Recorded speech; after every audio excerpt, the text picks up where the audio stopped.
এখানে দেখেন জবরে এক আলিফ টেনে পড়তে হচ্ছে, পড়তে হবে এবং নুন সাকিনের পরে বা আসছে ইকলিব হরফ, নুনকে মিম দ্বারা পরিবর্তন করতে হবে, এখানে মিম পড়তে হবে।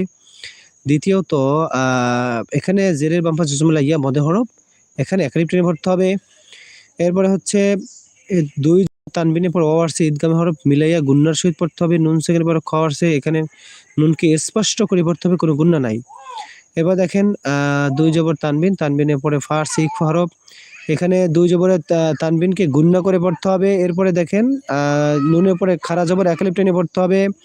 আর হচ্ছে ফাহম লা, এখানে লামে এক আলিফ টেনে পড়তে হবে, জবরের বাম পাশে খালি আলিফ মদে হরফ, এখানে এক আলিফ টেনে পড়তে হবে। ইউব, এখানে বা সাকিন কলকলা ধাক্কা মেরে পড়তে হবে।